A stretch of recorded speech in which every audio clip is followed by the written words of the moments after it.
Hi guys, welcome back to episode 15 of We Built a Gym. Sadly, just me on my own again this week because of social distancing and lockdown. Me and Ben are still doing these independently of each other. Next week, when we film this, there will have been an update from the government on lockdown. So fingers crossed for some good news for everyone that might mean that we can do it together again, hopefully. I wanted to start with a coronavirus update for you, not on the virus pandemic across the world. I don't know nearly enough about that. But on what we're doing, how we're filling our time. So basically, we are still working really hard, both in terms of producing content, in terms of looking at future planning. We're painting, we're cleaning, we're doing up the gym as best as possible.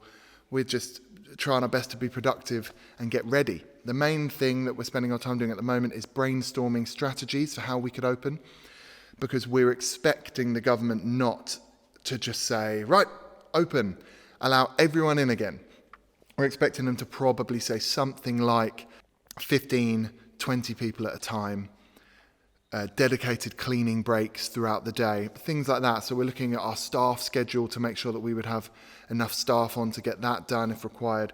We're looking at how we could run classes as well as having the gym open at the same time to make sure that that's not impacting on anyone.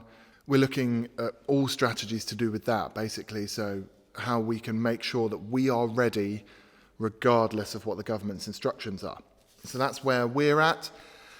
Our coaches are just trying to keep really busy. They've all got clients that they're kind of working with through Zoom, through Skype, the usual programming for the strength movement. And actually some of the strength movement clients are doing phenomenal. They've got some amazing setups at home and they're really making some impressive gains, which is quite cool.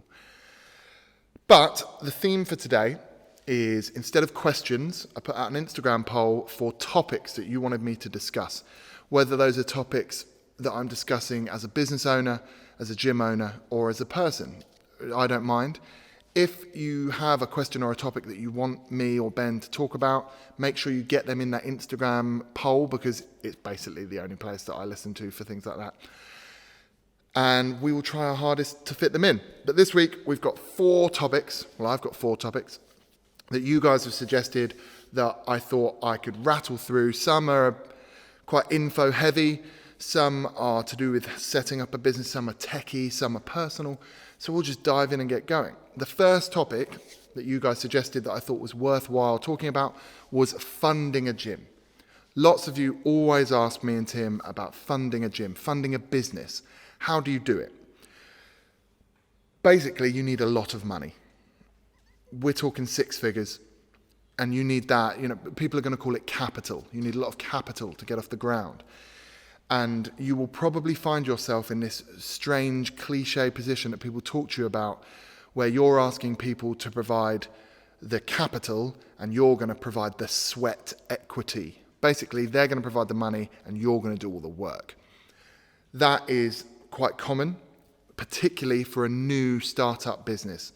We're not talking about businesses that have 30 gyms around the country or anything like that. If you are a small, independent gym or just business, you are going to need funding from somewhere. There are multiple different sources for you to find funding, but what's important first of all is that you come up with a budget. You need to know how much money you need. In order to do that, you have to fully cost out everything. You need to look at where you're getting your equipment from. Are you leasing it? Are you buying it? Leasing is going to be more common with people buying lots of treadmills, exercise bikes, things like that. So your commercial gyms. For a company like us, we bought everything you see in the gym. That enables you to offset it against VAT, get some of the money back. But also it just made more sense for us. Our equipment is long lasting and we wanted to own it. We didn't want a monthly overhead. Once you've got your budget, add 20% to it. You're going to have forgotten something. You're going to have done something wrong. Something's going to go wrong. Add 20% to your budget. Next stage, consider what ifs. You're essentially crisis planning.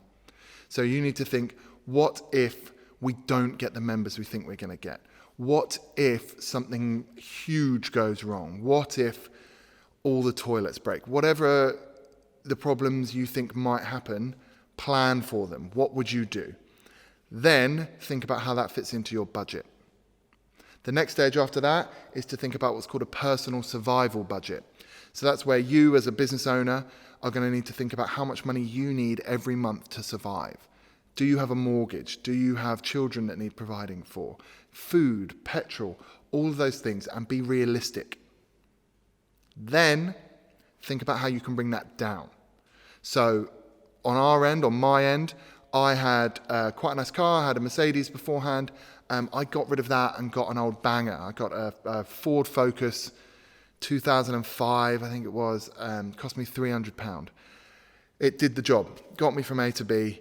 And then when we're in a position to, I could get rid of it and get a decent-ish car again. So how can you bring your personal survival budget down? Because you need to survive in order for your business to survive. Because you can't take all of that money to afford some lavish lifestyle. You need to be professional about it. You need to be adult about it. So do all of those things. Budget, add 20%. Think about your what ifs, your crisis that might happen. Think about your personal survival budget. Then, when you've done that, look at sources of funding. So you've got a few main ones. First of all, personal savings. Not many people are going to have enough personal savings to start a business, particularly a gym. Because not many people are going to have 6 figures sat in their bank ready to go, let alone 5 figures. 4 figures is even rare for a lot of people. But anything you do have in savings can go towards it. So that's great. Then think about business loans. You're going to have to back yourself here. You're going to go to a bank and you're going to ask for money. Spoiler alert, as a small independent company with no track record, you are not going to find many large banks willing to risk their money on you, no matter how much you back yourself. But you can go down the road of looking at startup business loans.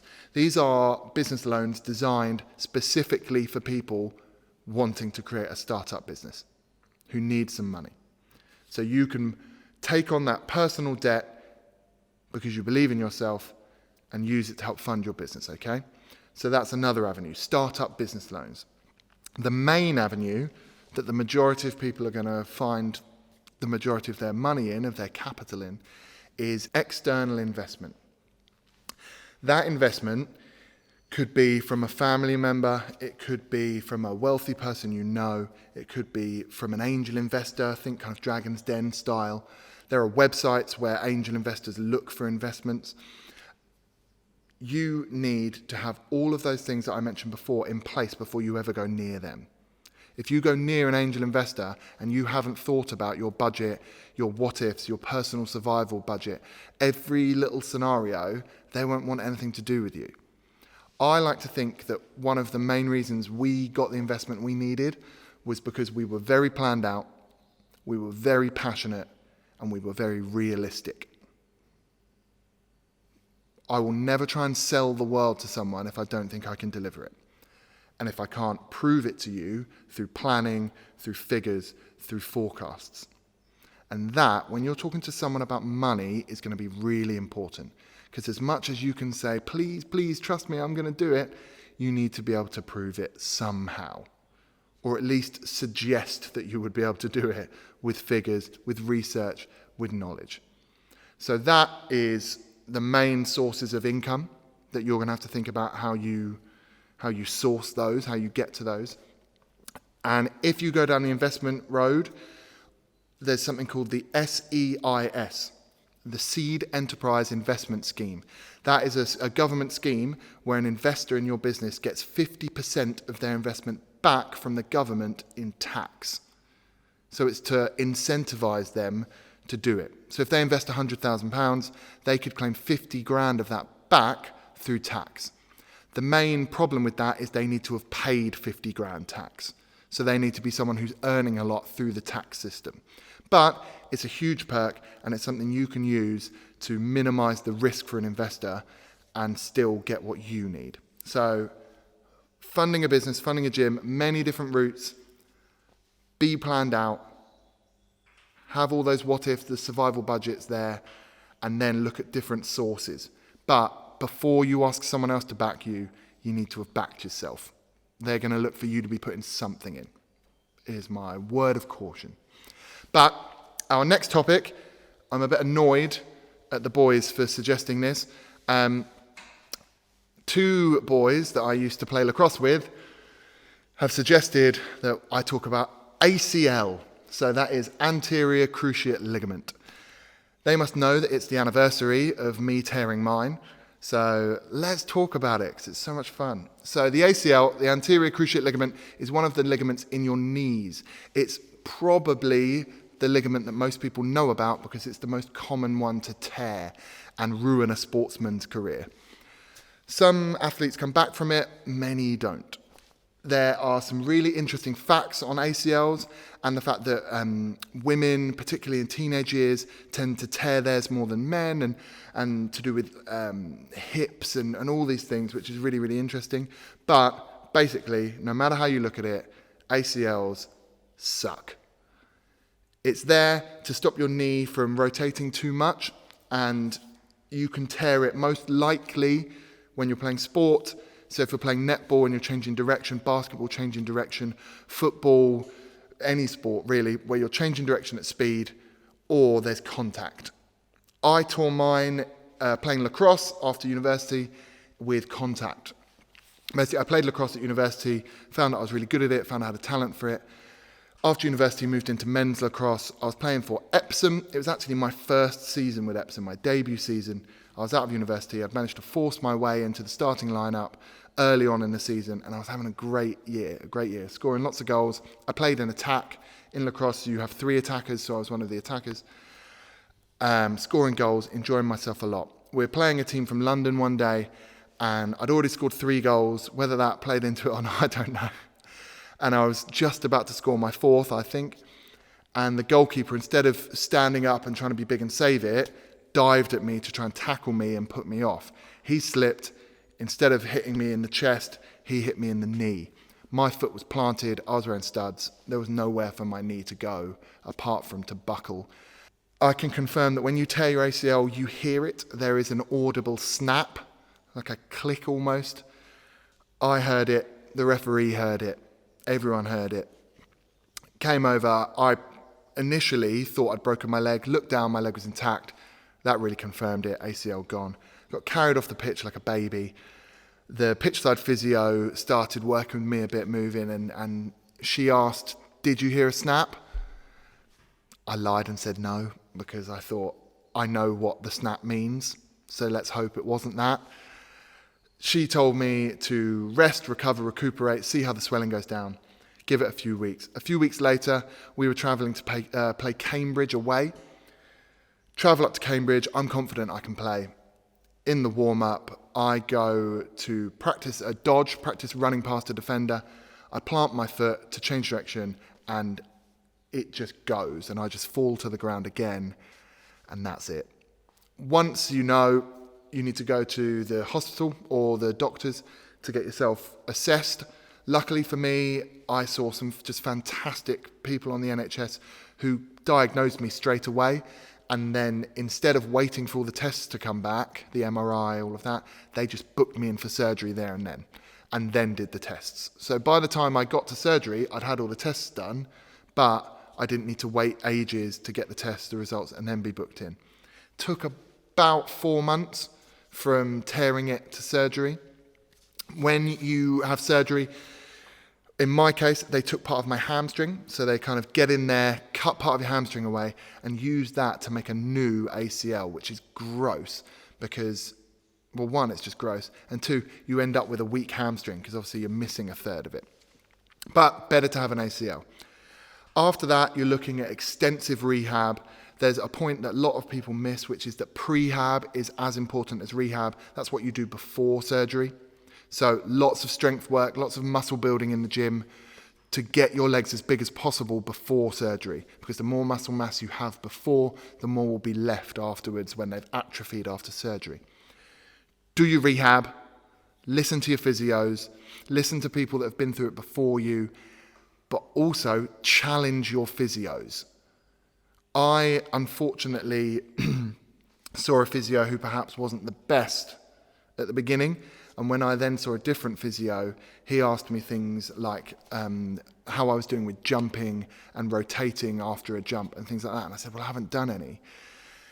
And that was a big no-no. I'd missed a huge chunk of progress because I hadn't challenged my physio. I didn't know to.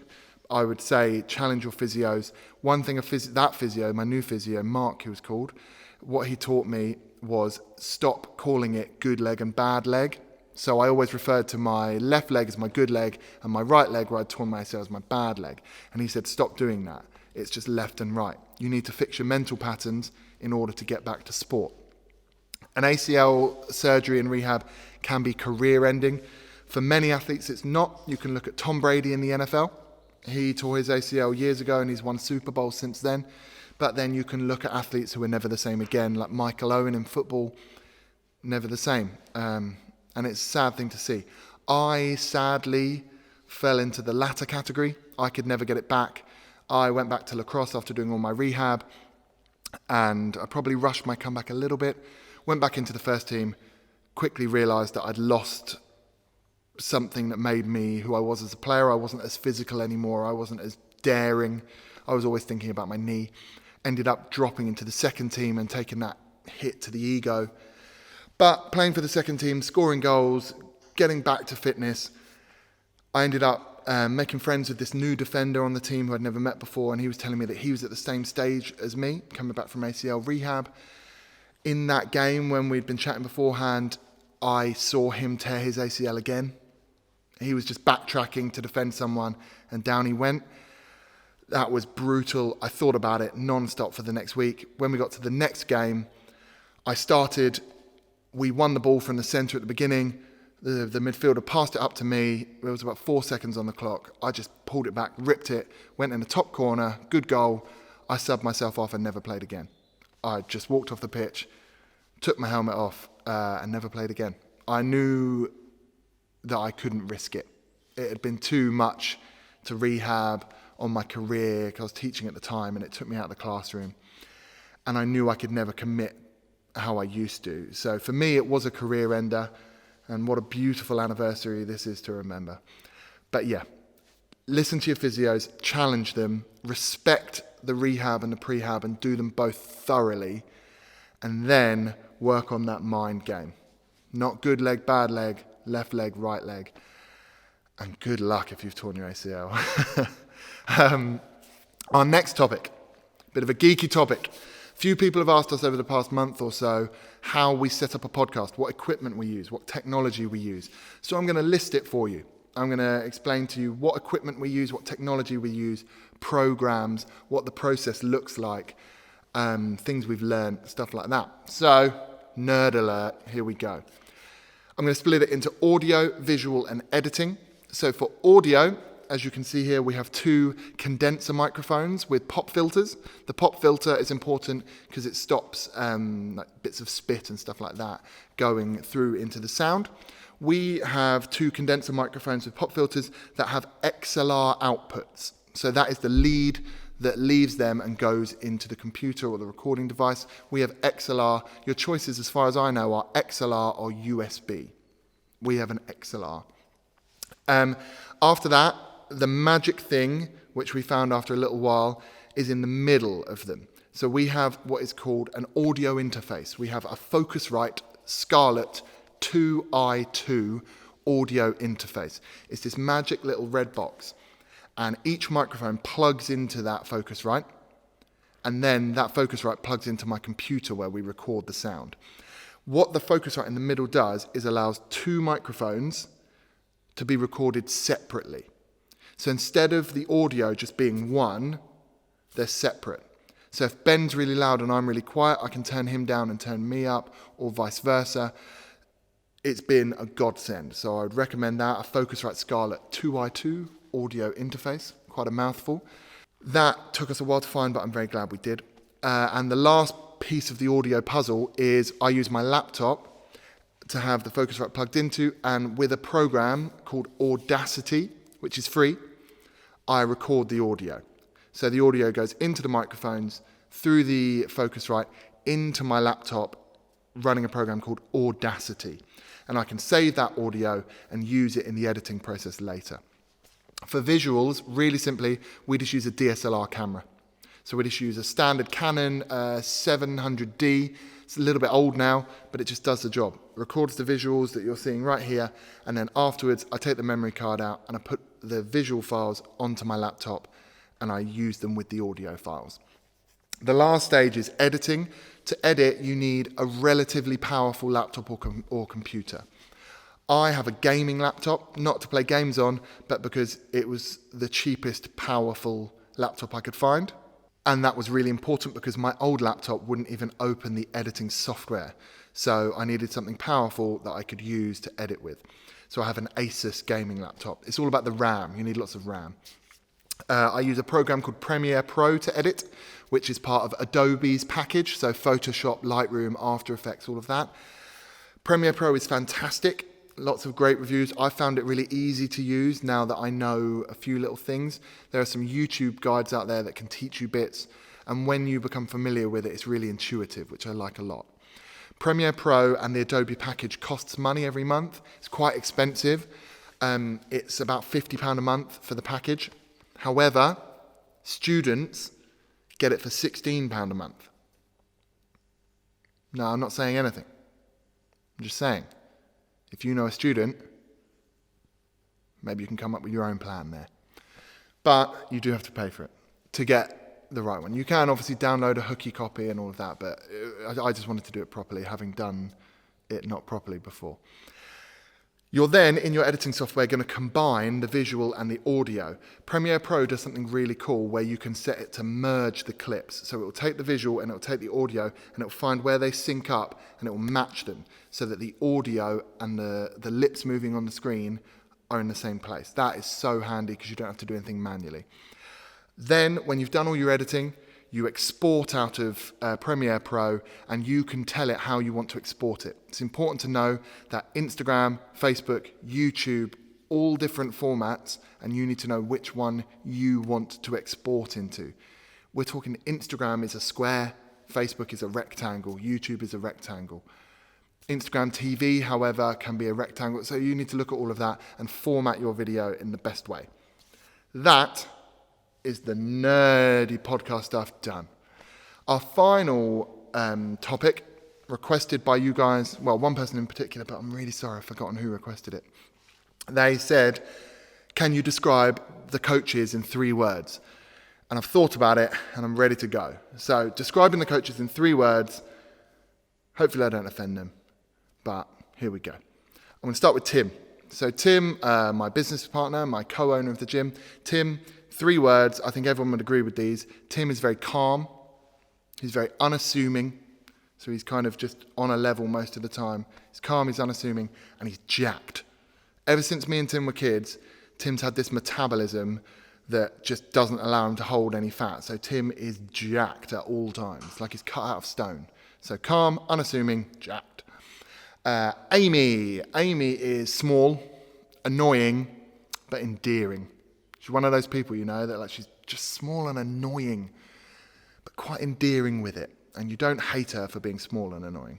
Shay, 3 words to describe Shay. Shay is dreamy.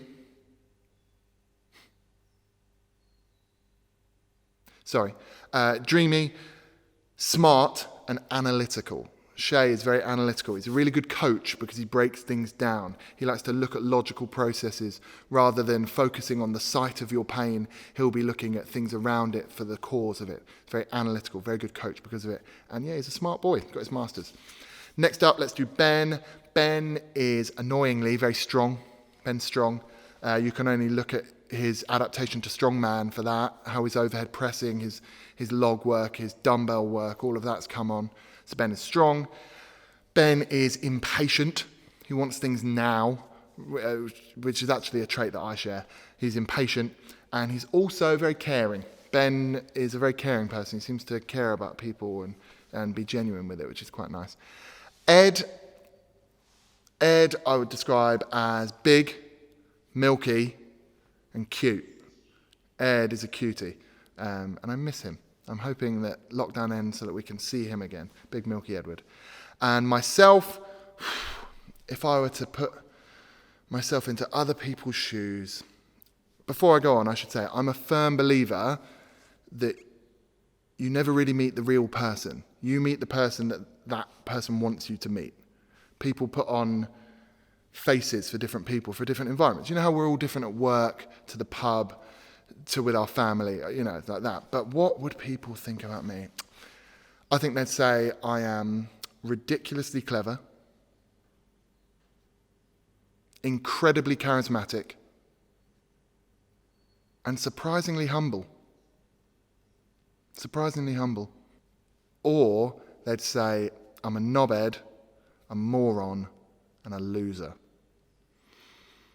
I prefer the first three. So that is the staff in 3 words. And that is us wrapped up for episode 15. It's been a pleasure to be with you.